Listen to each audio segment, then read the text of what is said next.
Well, a very heartfelt hello to everyone out there listening, and I really hope this video is finally working because I'm sitting at my kitchen table and I think the video is working because I'm talking into the camera, but I guess we'll just see. So I'm Stacey McIntosh, and this is Raising My Dad, and you're here with me and no Mike because this is like my therapy time. And you all get to listen along as I talk about my side of things. And if you enjoy it, say so, and I'll do this more often or maybe just as I need it. Who knows? They say life is not always peaches and cream, but Mike is always my peach. And his coping mechanism is comic relief. So it doesn't matter when or where. He always brings the comedy and keeps things light and fluffy. And tonight, that's really not what I need. So let's just dive right in.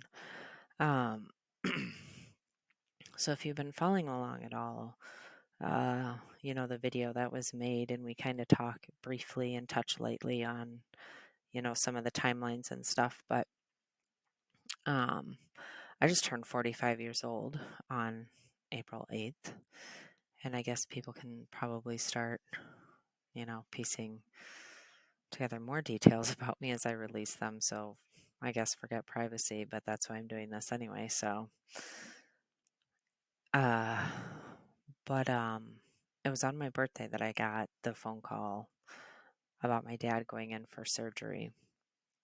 And I tried so hard not to let it ruin anything or, bring me down. And then that night, my kids were there, our kids were there, and then they ended up leaving and staying at a hotel and hanging out together. And, it just was not my night. Let's just be honest. But good news was, dad was out of surgery and stuff. And then, uh, for 2 weeks, I sat and I kind of worried and stressed out and didn't really know what was going on and things weren't making sense. And, I'm talking to my other dad, and throughout all of this, and trying to talk to people and trying to, explain everything about it. Like my dad that I talk about is, in reality and technicality, and if you have to be like specific about it, he's my stepdad. And he came into my life when I was 4 or 5 years old. And we haven't always had the best relationship, but I can tell you that I've always known that he loves me unconditionally. Whether he approves of what I do or not, he's always been himself with me, and he's always allowed me to be myself with him. And it was probably 27 years ago that, our relationship changed when I had my child. And then 20 years ago when I got married, our relationship changed. And then, of course, 7 years ago when my mother passed away, it changed and evolved. And, we've always just grown closer together and been there for each other. And, it's a unique relationship for those that have seen my dad and I together. But anyway, I digress, which is pretty normal for me. But, I spent 2 weeks just worrying and freaking out and on the edge of my seat. And I could not focus because I was so worried about not being there for my dad and letting my dad down and the guilt that goes along with that. And thinking, if it were me that was in the hospital, he he would be right by my side the whole time. Like he would be right there, and here I am just waiting, and he's telling me to wait, and I'm not understanding like why he's really telling me to wait. And I know it's because he's worried about me and work, and but I don't think he ever fully understood like how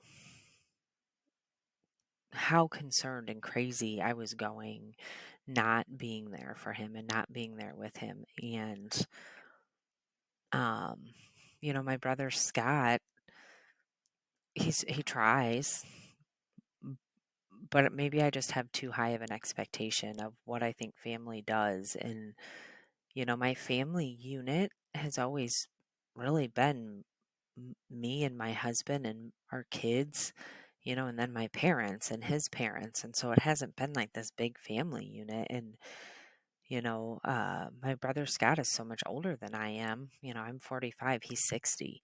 We weren't close when I was younger. I knew of him, but I wasn't close with him. I didn't really know him. He was just my dad's other kid, my stepbrother. And so, that was hard and so much. And finally making the decision to leave and knowing I didn't know when I was coming back, but knowing that I wanted to be there for my dad. And there was something that just said I couldn't wait any longer. And all of the worry that I was doing wasn't doing any good. And I can do all the same thing by his bedside. And I know, my brother works. So being there like during the day for my dad and staying overnight with him because he's in a strange place and, infection messes with your brain and your thought process and everything. And I could tell that, my dad wasn't always thinking straight and, you know, but he had come from Thailand. He had days and nights and lack of sleep and infection and pain and all the things. I wouldn't be thinking straight either. And, that night, the day that I flew in, I wasn't anxious. I was fine, calm, collected, all the things. And then when I landed, I think I had the worst panic attack that I've had in probably not. I'm probably exaggerating. But at the moment, it felt like it was the worst thing ever between the turbulence, landing and being in a strange place and not know where I was going and being alone. And I mean, being alone in a strange place for the first time in a really, really long time. I'm not the one that travels, and when I do, it's with my husband. I haven't traveled for work in whew, forever. So or what seems like forever. So I land and I don't know why I instantly panicked about how I was going to get across the street to a hotel and you know, uh, just not knowing how my dad was going to react and almost being fearful because at one point in time, I'm pretty sure he thought that I was just going to come there and cause a ruckus and snatch him and sneak him out of there, which I thought about it. I'll be honest, it's my dad. Um,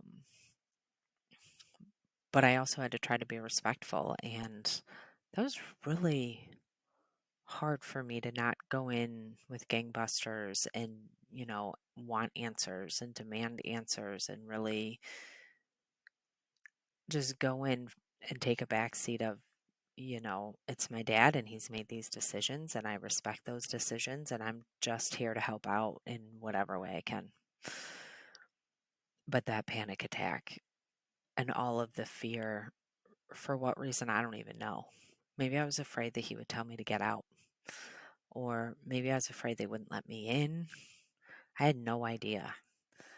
Uh, but I can tell you I was awful to my husband and he's helpless back here just trying to hold the family together, which I mean it's him and it's work and two dogs. But still, he's trying to do everything back home, starting a brand new job, you know, a week and a half in, and his wife leaves. And thank God for our friends who are our family ultimately, but my God. And it seems like it was forever ago, and it really wasn't by any means. And for all the panic and worry and crazy that I was leading into that morning and seeing my dad, that smile on his face when he saw me and just, I don't know.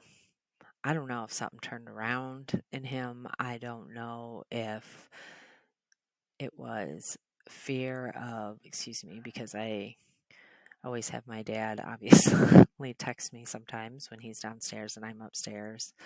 Um, and if you hear little noises in the background, it's because I also have a monitor. So just in case I don't hear my phone and all the things, but squirrel moment. But that moment and that smile on his face and being there, man, I wish I had that same feeling going into all of it because I was worried for no reason.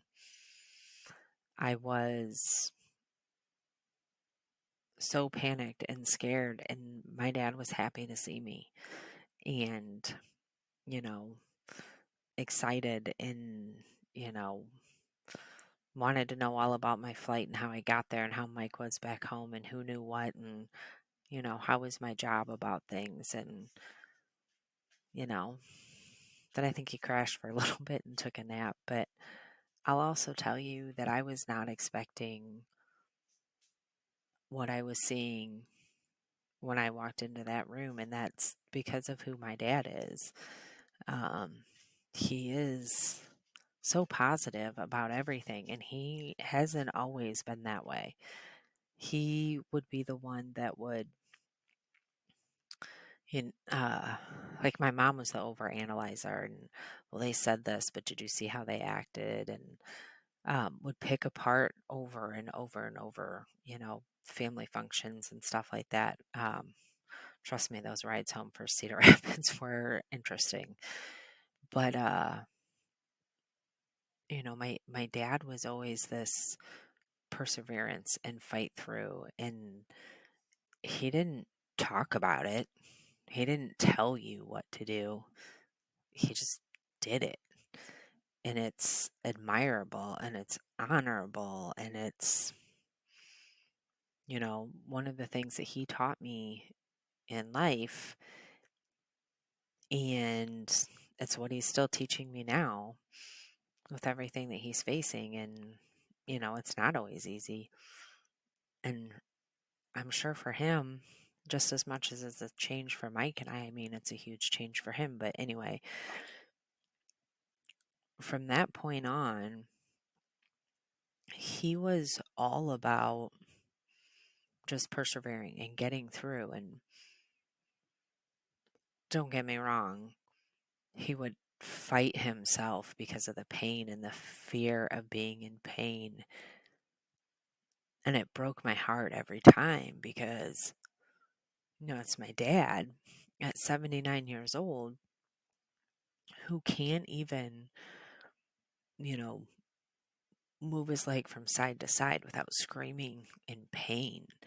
Um, he's using a urinal in bed because he can't move to stand up to do the things. And even then using the urinal hurts. And I had no idea because for the past 2 weeks, he's been telling me how everything's doing great. And the doctors say everything looks great. And the pictures that I'm getting, they're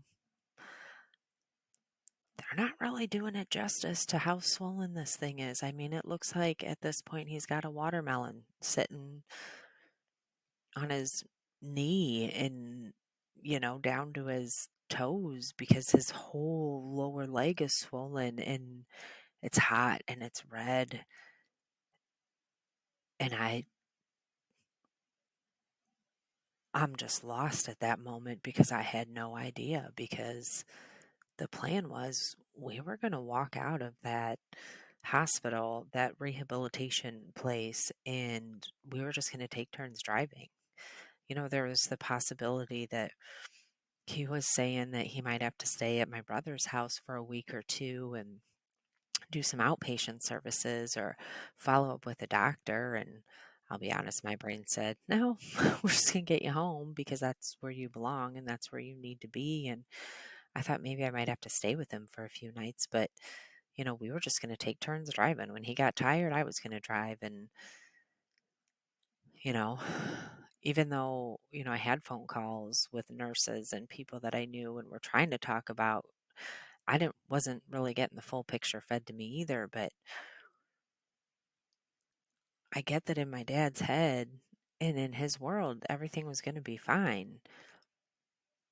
And I still admire him for it. I mean, it wasn't 100% realistic, but it's what got him through, and then I realized my mom was like that too because she was in denial for 21 months when she was diagnosed with cancer. And anyway, so maybe it just runs in the family. And hopefully, if that's ever me, I'm lucky enough to be as, you know, unrealistic and positive about the situation. And, going through that week with my dad, I just thought how much he had changed. Like he was still positive in all the things, but all the physical limitations that he had had, and, having an infection. My grandmother, when, 99 and a half years old, but my grandmother, she would just get a UTI and end up in the hospital and she would be delirious. My daughter and I would stay in the hospital with her because, in the middle of the night, she was scared. She didn't know where she was. And, at one point in time, she's playing with her sheets and she thinks she's making pies, or, she's um, freaking out because there's a storm outside. I mean, there's a multitude of stories because this happened on more than one occasion, but um, it's different because that was my grandma, right? This is my dad. This is my dad who I have to sit there and as we're talking and after PT's trained me that I have to go, okay, Dad, what's the first thing we do? And he's like, I scooch to the edge of the bed. All right, and then what do?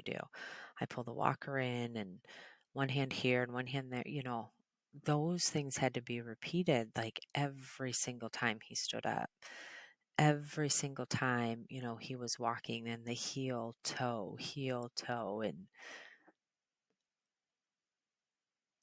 it just, I was so sad because because that was my dad and the reality of the situation, and that I didn't know and that I wasn't there for him, even from the beginning. At one point, one of the nurses told me that, he really scares her because he sleeps with one eye open. And, is that because he doesn't trust her? And I had to explain to her that he had a prosthetic eye.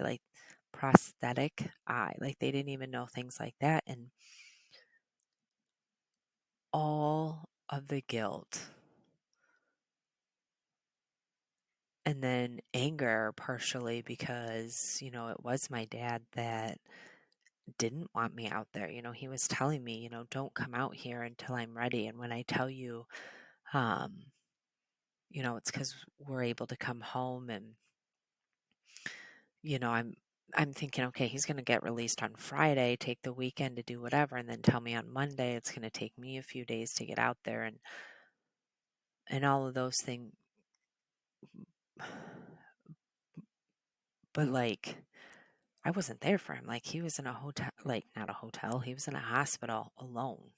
How many times did he wake up and not know where he was and was freaking out like my grandma did? And that's what hit me those first few hours, those first few nights, um, that I was with him. And then the realization that I couldn't get him home alone. And how was I going to be able to take care of all the things? Because that's what I do. I take care of all the things. And having to ask for help, or having my friends reach out to me while I'm in Idaho just to check in to see if I'm okay. And, for the majority of them, it's, I'm just tired. I'm just tired. And I was so tired. I would wake up with my dad at 6 a.m.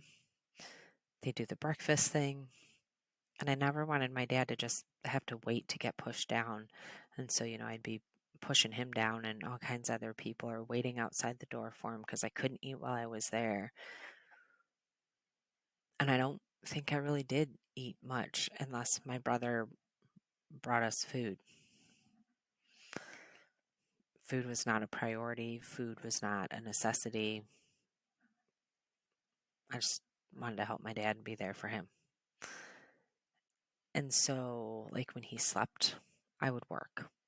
But I was also on like a 2 hour or 3 hour difference. I don't even remember anymore.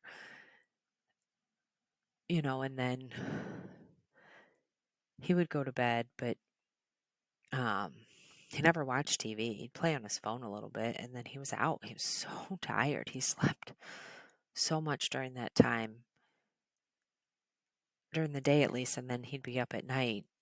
And, I'm sleeping in a hospital chair that, folds out into a bed, but I'm also working until sometimes 3 or 4 o'clock in the morning to get stuff done.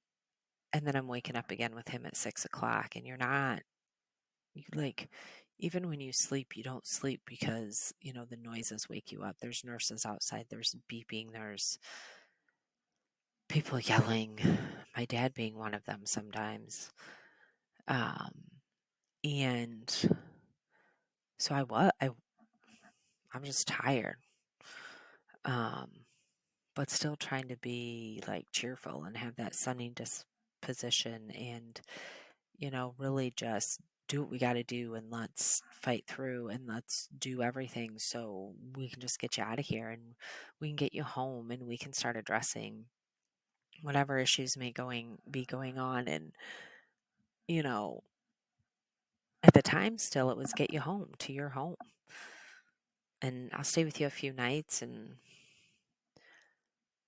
then a few days into it, I realized, nope. And PT had to talk to me about, him not being able to live on his own because of stairs, because he couldn't even go like to the grocery store because he couldn't drive. And I went, okay. And had to call my husband and, hey, my dad's going to have to come stay with us for a little while, or I have to go stay with him because this is the only way that this is going to work and we can get him to where he needs to be. And not realizing that you have to have, physical therapy come in and, eventually you have to go to physical therapy. And it's, it's a lot to swallow when I look back on it now and what I was asking of my husband and my family, like my kids or my job, because everybody had to adjust. Like I normally watch my grandson every Friday and I go out there and I work remotely and do my job and, he does his thing, which is usually try to get, Nana's computer and everything. And we hang out and I feed him yogurt or whatever his favorite food of the time is. But while I was gone, obviously that had to stop. But I don't even ever think that I asked my daughter or even had a conversation with her about that having to end. I think I just apologized to her and said I'm sorry, and she just knew. Um, we were uh, having all the kids get together like once a month, and all the dogs and everything, and cook out dinner, whatever it may be, and family game night. And you know, right now that doesn't happen. Um, because of the dog situation. Like I can't have all the dogs in my house. And my dad, I worry about him jumping on him and hurting him, and the kids worry about that too. So it's adjusted to like, they don't want to stop coming over, right? They don't want to abandon this whole idea of family. In fact, they want to, be around more. Um, it just so happens they can't always spend the night because of their home lives. And so, we have Saturday cookouts and, we all get together and do puzzles and have a feast. And, we do that once a month. And, technically, since we've been home, the kids have been coming over every weekend and it's nice. And, you know, there's so much good that has come out of all of this, that when I tell you, like, this is kind of like my therapy, because it's when I get to stop and realize it, because I can have as many conversations with so many people that stop by just to say hi, just to check in, text messages, Facebook messages. But here I sit alone at my kitchen table on a Saturday night at, 10 o'clock, I think, I don't know. And just talking through it and walking through it. And, you know, there's got to be other people that go through it and feel the same way. And, the guilt is the part that kills me the most. But it's because I never want to let anybody down. I never I never want to say that I can do and not do, or the expectation that someone might have of me. And um, I have high expectations on myself. I have high expectations on my kids. Uh, my daughter, if she's listening, the youngest one, you know, sometimes she laughs and says, hey, Mom, you realize that's a trauma response, right? And I'm like, yeah, it's just the way it was, when I was growing up, or it's just the way that I am. And all of those trauma responses and all of the other things, though, and whatever it may be, or how I was raised, or, it being my dad, or the worry, the joy, the all of it, like the full circle of being able to step back and look at all of the good at the end of the day, when all of this comes down to it, through all of the bitching and all of the, hey, all the changes, like that's ultimately the purpose and the goal in all this, right? So that, be it 6 months from now, or a year from now, or 10 years from now, even I get to look back. Maybe my grandson will look back and, okay, let's be honest, in 6 months, he's not going to want to look back. But, uh, you know, remembering all of it and documenting all of it and talking about it and getting help, and hopefully offering some sort of help, or some sort of like empathy, sympathy towards other people that might be going through it, is, the goal. But as I sit here now, I'm also realizing, like, how many moments is going to change who I am moving forward, and who my kids are, and my husband, my dad, and all of those moments that are really good and positive throughout all of it, right? Like things that I didn't even know about myself, things that I'm learning about my dad through all of his stories, or like foods that he likes and doesn't like, and, the patience that you have to learn, the um, ways that you have to change, because we all have, as my dad calls them, idiosyncrasies. And it's been a long time since my dad and I have been in the same house together. And our roles have kind of changed a little bit. So I'm no longer that kid, and he's the dad. We're both adults, and but now I'm kind of the caregiver to him. And I don't want to say he's dependent on me, or oh gosh, now like real like codependency therapy thoughts are going through my head and all this. Also, because I just watched a movie that was talking about codependency. It was a comedy, funny enough, but